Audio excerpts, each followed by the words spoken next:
Caião, vamos falar da Reforma Protestante aí, vai. Então tá legal. Reforma Protestante, 500 anos, é isso? 500 anos. São 500 anos? É, 1517. 1517. 2017.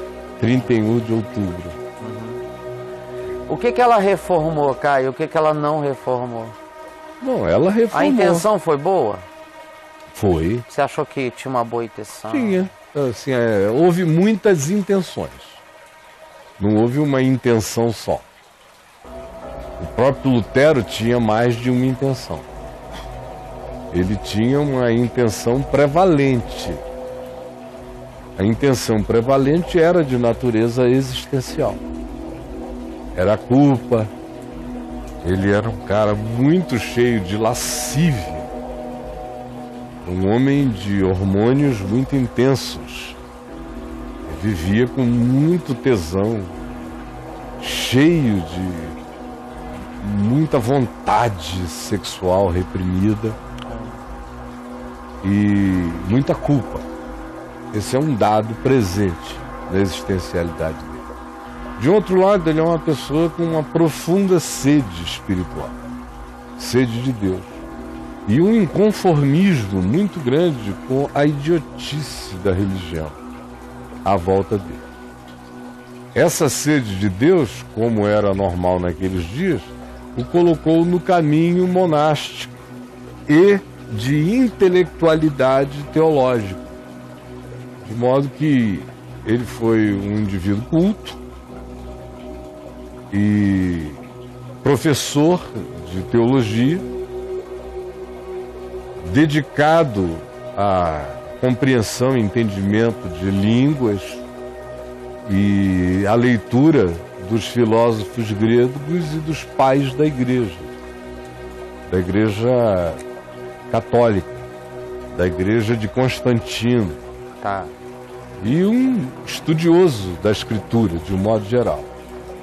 Tinha opiniões não confessadas, bem fortes a respeito de muitas coisas, e que no tempo de uma determinada angústia existencial na vida dele e de inconformismos diversos em relação ao que estava acontecendo, a soma das latências angustiosas mais a observação crítica e devastadora do que a Igreja Católica, no seu obscurantismo medieval e na sua total inimizade contra o espírito simples do Evangelho de Jesus ofereciam, a soma disso explodiu nele.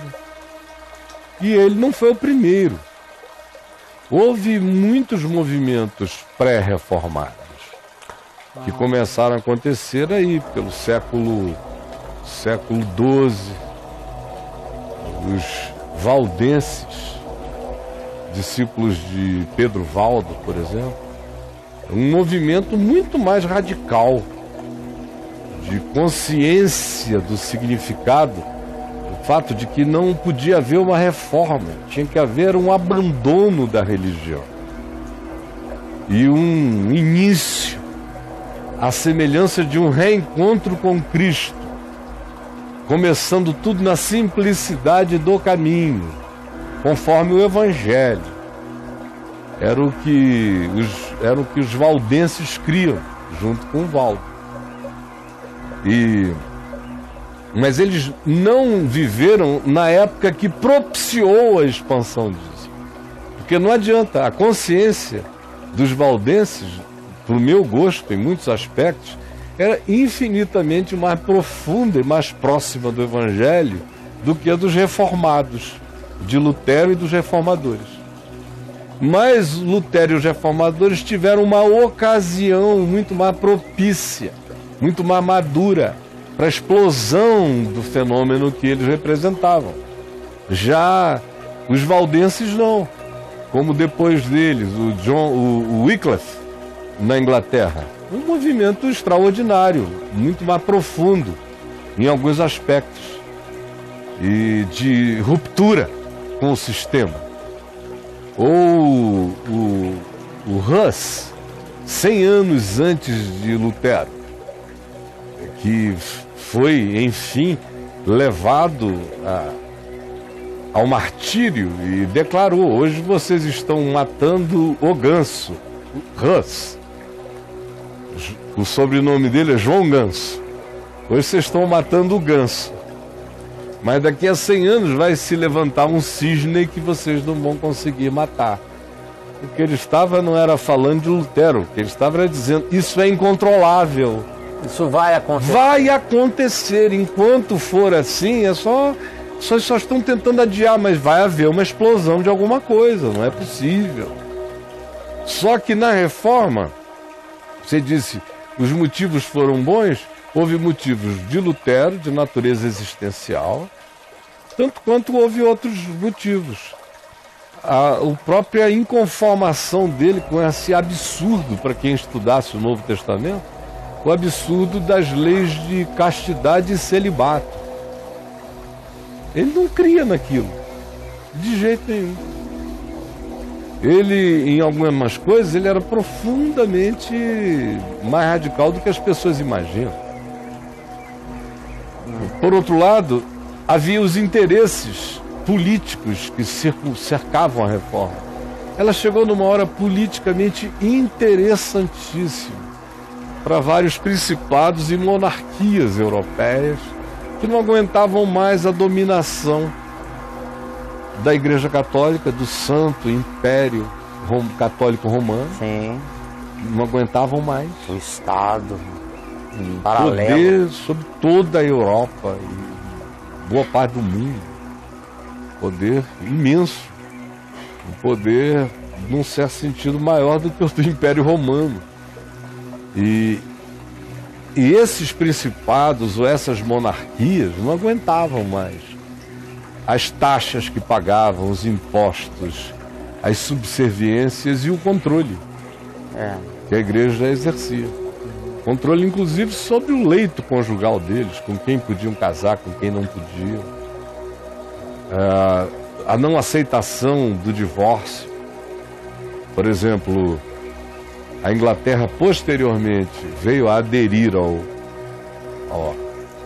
que se podia chamar de a reforma, aos impactos da reforma protestante lá, por causa de uma questão do leito conjugal. O rei Henrique queria trocar de mulher, porque a esposa original não lhe dava filhos, era estéril. E ele queria um rei. Aí tinha que ter outra mulher, um filho. E como não podia ser com a esposa, ele queria outra esposa. E a Igreja Católica não autorizou. Mas o movimento reformado autorizaria. De modo que ele se tornou alguém que rompeu com a Igreja Católica, de onde surge o movimento anglicano, para poder resolver um problema do Pinto e da Pepeca e da continuidade da monarquia dele. Sim. Isso foi quando, assim? Isso foi depois da reforma de Lutero, né? Nos ecos disso. Foram logo atingidos a França, mas veio a ser abafado. Calvino, por exemplo, era francês e intelectual francês, grande formação teológica, filosófica, linguística e tudo mais. Mas a reforma foi abafada poderosamente pela Igreja Católica Francesa, que era poderosa. Sim. E fugiu para a Suíça, para Genebra. E em Geneve, até hoje, você chega na Suíça e você vê o culto à personalidade de Calvino. Mudou a cidade. E, inclusive, as bases do sistema bancário que a gente tem hoje, ainda na Suíça, boa parte dela até recentemente, vinham de princípios aprendidos com Calvino, com os princípios do capitalismo calvinista. Deixa eu só perguntar uma coisa aqui, Caio. Lutero pega uma baixa de bola da Igreja Católica para poder emplacar, ou a igreja já era robusta já de Constantino? Eu queria saber o tamanho do poder da Igreja Católica de Constantino até Lutero, assim. Foi o que eu acabei de dizer. O Santo Império Católico Romano, que era maior do que o Império Romano. Já estava valendo nunca tudo. Foi tão forte quanto naqueles dias. Naqueles dias. Um poder absoluto sobre reis, sobre príncipes, sobre tudo. E aí a Hungria veio, o movimento entrou na Tchecoslováquia, na Alemanha foi o berço, houve aquela explosão. A Igreja Católica tentou fazer o possível para eliminar Lutero, mas os principados alemães, a eles interessava a reforma por causa da ruptura política e econômica com a Igreja Católica. Então, respondendo à tua pergunta original, as motivações eram múltiplas, de todos os tipos e de vários países. Um momento que estava maduro para aquela explosão. E o que é que essa explosão foi? Ela não foi nada profundamente radical. E foi se tornando cada vez menos.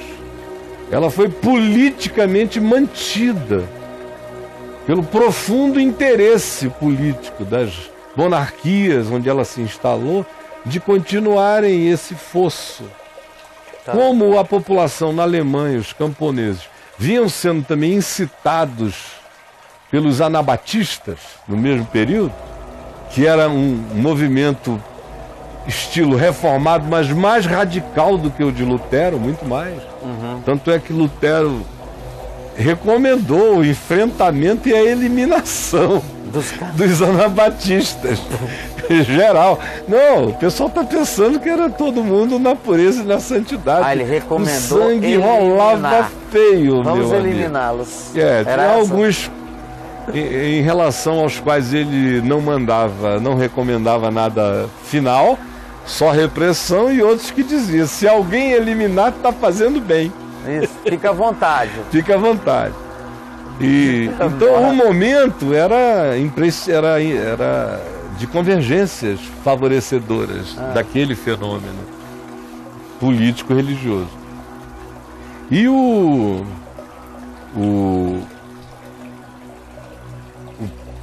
grande implantador disto acabou sendo a tradução que Lutero fez em tempo recorde do Novo Testamento. Ele queria distribuir o máximo possível o Novo Testamento em alemão, na mão do povo. E foi isso aí que acelerou o processo do grande engajamento popular no movimento, que não era só de Lutero, ele foi ficando solto. Lutero não tinha um controle convergente sobre nada disso. Ele foi apenas a simbolização de algo que estava reprimido, como revolta à Igreja Católica. Ele deu endereço a algumas coisas, deu tópicos àquela revolta, deu tipificação para os crimes da Igreja, aos sentidos populares, deu uma boa justificativa política para muitas monarquias a ele aderirem, e muitos empresários, muitos movimentos, muitos senhores feudais de visão capitalista que encontraram na Reforma um ideário de liberdade que os desvinculava de maneira não dependente, não culposa da Igreja Católica Romana, que era uma hipócrita, que pedia para o indivíduo dar dinheiro e ser pobre, desde que eles ficassem poderosos e riquíssimos, dominando o mundo inteiro. Então, tudo isso somado é o caldo imediato.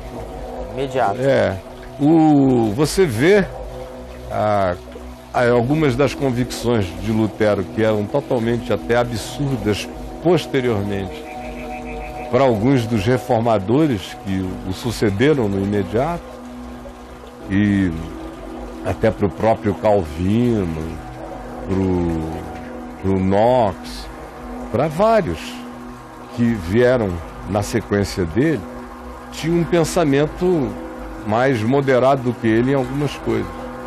Por exemplo, do ponto de vista da sexualidade, você lê em alguns livros de conversas dele, Lutero, com um amigo dele, Melanchthon, como o Table Talk, with Martin Luther e o Melanchthon. Nesse livro você vê aquela quantidade de opiniões, tipo assim, um papo de graça, escrito.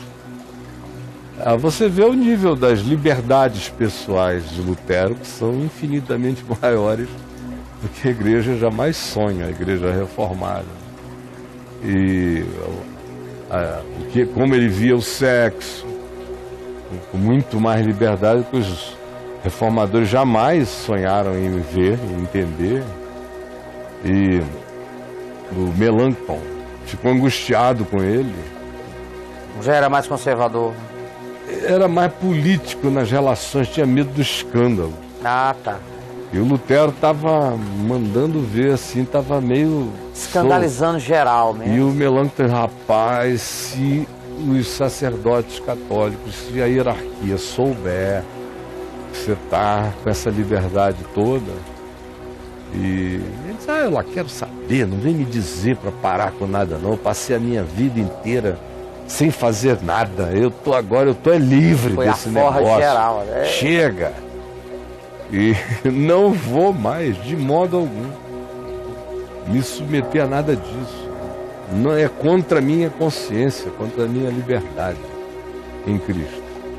Sobre a Bíblia, ele tinha uma visão muito, muito parecida com Jesus, a chave hermenêutica. Por muito pouco não chega totalmente lá. Se ele tivesse chegado completamente lá, ele teria aprendido a fazer a leitura do Novo Testamento como um todo.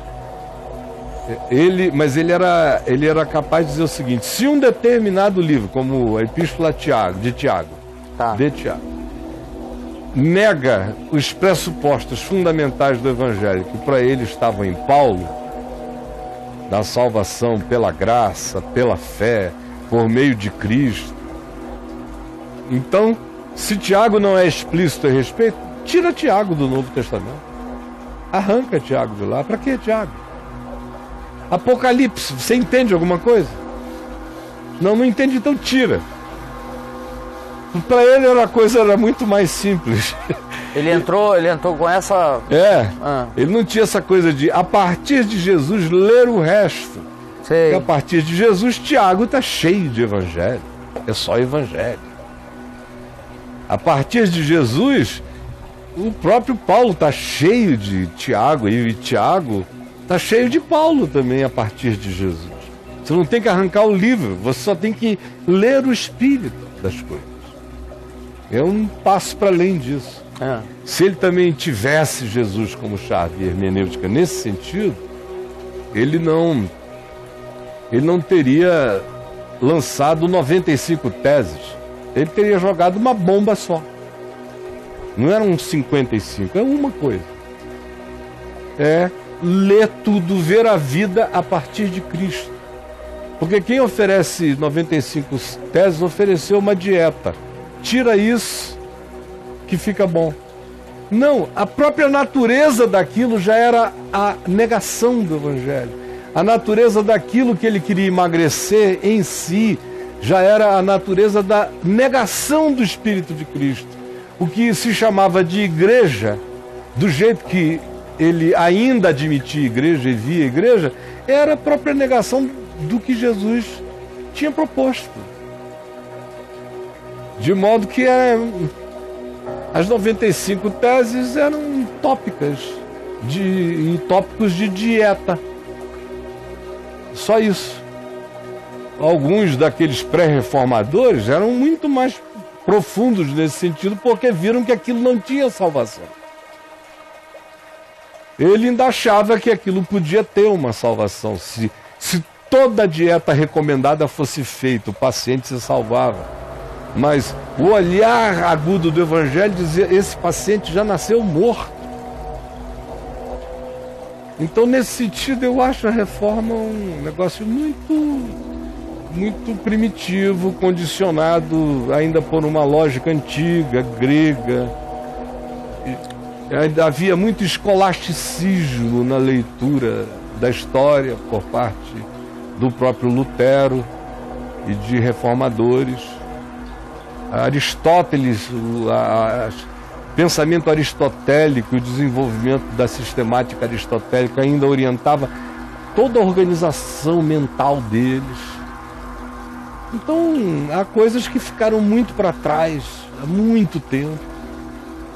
São percepções que, caídas de lá na contemporaneidade, não entram. É como você querer enfiar toda a macrofísica newtoniana num fenômeno quântico. Não cabe mais. Não cabe, não rola. Ficou muito menor. E quanto mais você entende o Evangelho, mais você fica grato, porque muita gente foi iluminada, foi ajudada. Eu sou filho desse movimento aqui no Brasil.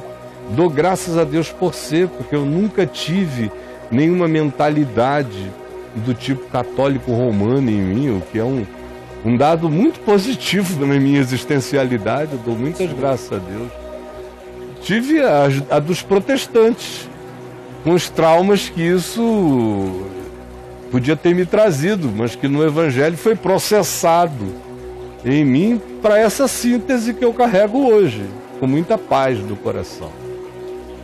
De modo que a reforma é objeto de uma memória assim, digna de ser pensada para se compreender quem somos e por que o mundo se tornou como o mundo ocidental se tornou.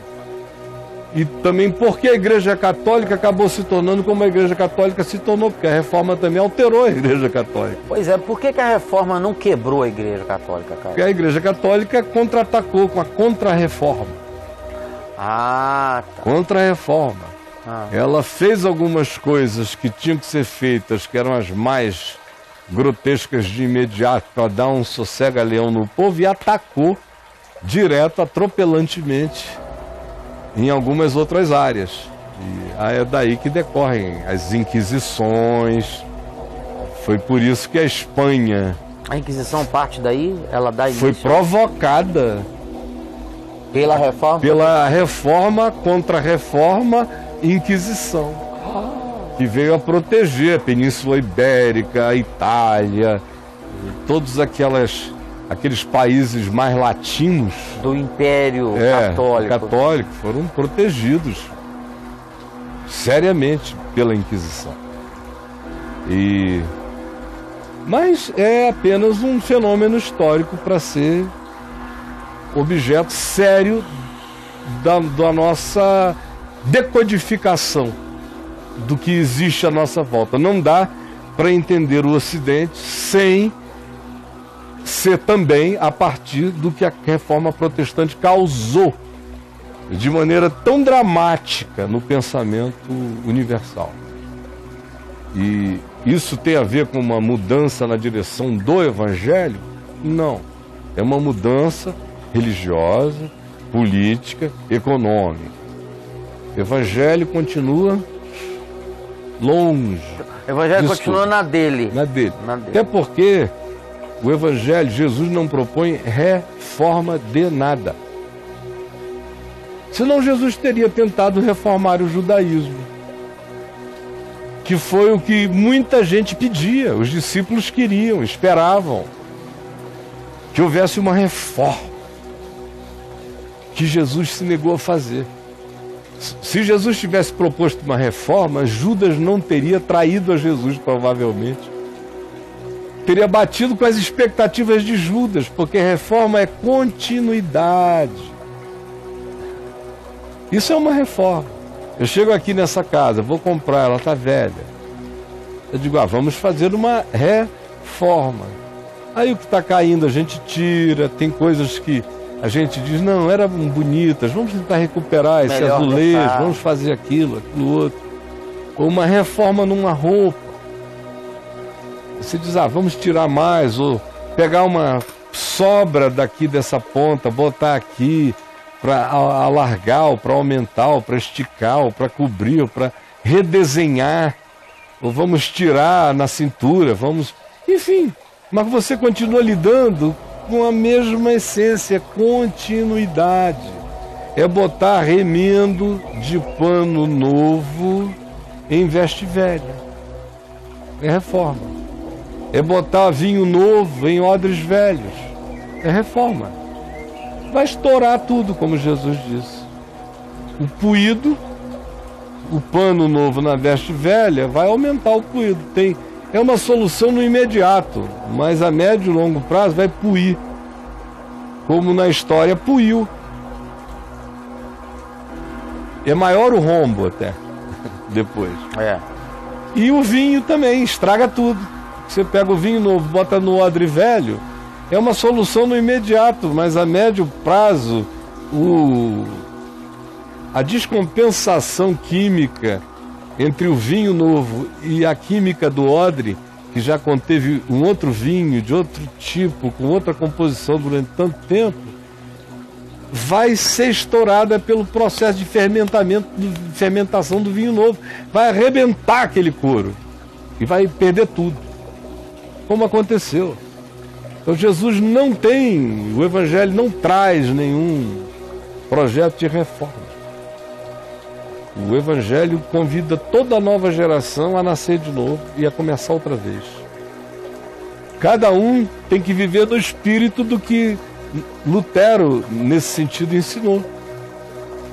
Ele diz que ele, pessoalmente, existencialmente, tentava viver como se Cristo tivesse morrido ontem, ressuscitado hoje e fosse voltar amanhã. O que é uma linda síntese existencial de esperança, não é? A cruz se ergueu aqui, os meus pecados estão todos pagos e cobertos. O poder da ressurreição aconteceu. É como se Jesus tivesse ressuscitado hoje. E a exultação da alegria é essa, de como se ele fosse voltar amanhã. É uma síntese a ser repetida a cada nova geração. Maravilha. Ao invés de se transformar num processo reformado, de dieta permanente, de zumbificação bem contornada pela cosmeticidade reformista. Só que até nesse processo da reforma protestante, a igreja reformada passou a ser anti-reformadora. Ela não admite mudanças. A proposta dela era assim: igreja reformada sempre se reformando.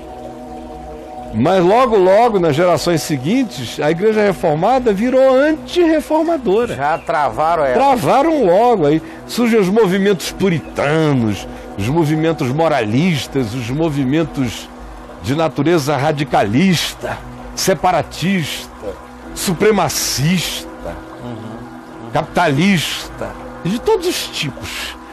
E muita separação, muita divisão, um espírito de nós contra eles muito forte. E de muito supremacismo, muita superioridade religiosa, muita arrogância. Mas não vem ao caso, a gente ia falar dias para falar sobre isso. Então, na minha síntese, é isto. É um fenômeno sem o qual não se pode entender a história do Ocidente nos últimos 500 anos, nem compreender o que nos cerca no dia de hoje. Porque não tem nada a ver com igreja, tem a ver com o que se tornou a cultura do Ocidente. Ela é fruto desse choque entre o catolicismo romano e o movimento protestante. E a cultura judaico-cristã recebeu o impacto dessa fenomenologia, de modo que você tem retratos bem claros desse resultado do ponto de vista político, social e econômico nos países da Reforma Protestante, onde é mais explícita essa percepção, e até nos países onde a Reforma não aconteceu, eles foram atingidos pela provocação da Reforma. Seriam outra coisa se não fosse a Reforma Protestante. Nesse sentido, esse mundo do capital, da tecnologia, da ciência, de tudo mais, não existiria como existe se não tivesse havido a Reforma Protestante. A gente teria provavelmente se mantido muito mais tempo no obscurantismo católico medieval. Então, querendo ou não, deu uma libertada, né? Deu sim. Isso tem a ver com a libertada nessas áreas todas. O Evangelho continua querendo aparecer no meio disso tudo, mas é um problema. O evangelho é um problema também para a igreja reformada. Caio, você acredita num terceiro fenômeno, assim, relativo a isso? Não, esses fenômenos assim que se tornam tópicos demais, Sei. tendem a não produzir o que desejariam. Eu creio muito mais naquelas coisas que não são sentidas, que foi o que Jesus propôs, foi o que Jesus disse. Que o reino de Deus, o reino, essa consciência que o Evangelho traz, o reino de Deus, deveria ser como um fermento que vai penetrando, entrando, até ficar tudo levedado. Eu creio em sal da terra. Não é fazer um monumento de sal. Glória ao sal! Redescobrimos o sal! Estátuas de sal. Reforma do sal. Não. Seja sal. Vá salgando. Vá. O Evangelho, ele pressupõe a quase não visibilidade histórica das coisas para que ele carregue a virulência transformadora de si mesmo para dentro da realidade. E quando você transforma o Evangelho na celebração de um movimento, de um monumento, o Evangelho já não está. Já acabou ali. Já acabou. De saída. Agora, eu estou falando, tem algumas pessoas entendendo, tem outras criticando. E eu não estou nem um pouco preocupado, você sabe disso. Você não está preocupado? Não, nem um pouquinho. Sei que não vai se Nunca preocupar. estive, imagina hoje, se eu estou alguma coisa preocupado.